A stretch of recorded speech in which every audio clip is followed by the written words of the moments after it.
बलराम का जन्म कैसे हुआ था? क्यों उन्हें कंस नहीं मार पाया था? भगवान श्री कृष्ण के जीवन में बलराम की भी अहम भूमिका रही है।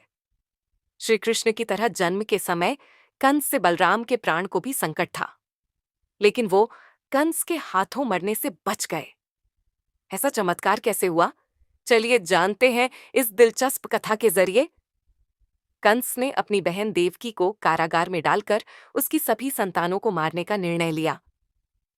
भगवान बलराम का जन्म श्री कृष्ण के बड़े भाई के रूप में हुआ और उन्हें संकर्षण अवतार भी कहा जाता है। देवकी के पति वसुदेव ने भगवान बलराम का जन्म माता रोहिणी के गर्भ से कराया, जो नंद बाबा के पास गोकुल में रह रही थीं।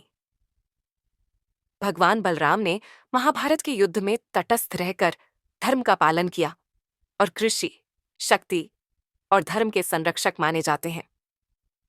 पौराणिक कथाओं के अनुसार जब कंस को यह पता चला था कि उसकी बहन देवकी की 8वीं संतान के हाथों ही उसकी मृत्यु होगी, तो अपनी प्यारी बहन को उसने कारागार में डाल दिया था।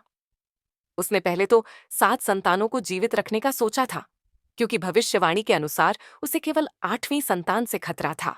लेकिन नारद मुनि ने उसके दिमाग में डाल दिया था कि पहली संतान या 8वीं संतान में से कोई भी कंस की मृत्यु का काल बन सकता था। इसलिए कंस ने देवकी की सभी संतानों का मारने का फैसला किया और उसने 6 संतानों को निर्ममता से मार भी डाला। लेकिन जब बलराम कोख में आए तो उस वक्त नियति ने कुछ और ही तय कर रखा था। भगवान बलराम शेषनाग का अवतार थे और उन्हें श्री कृष्ण के सहयोगी के रूप में जन्म लेना ही था।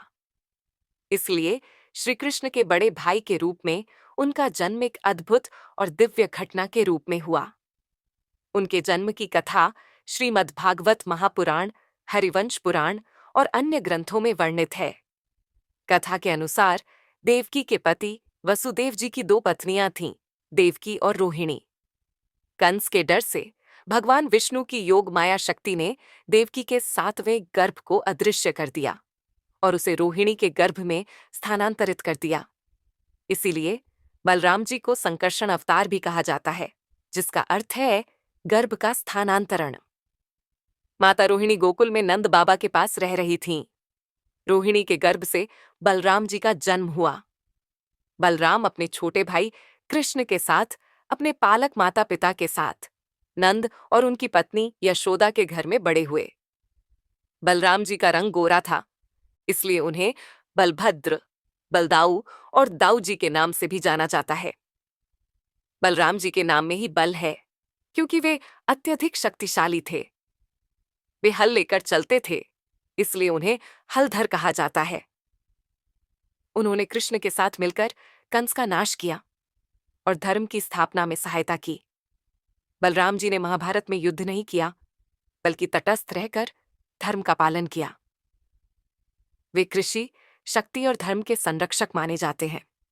बलराम के सगे 7 भाई थे और एक बहन सुभद्रा थी, चित्रा। बलराम की शादी रेवत की कन्या रेवती से हुआ था। कहते हैं कि रेवती 21 हाथ लंबी थीं और बलभद्र जी ने अपने हल से खींचकर इन्हें छोटी किया था।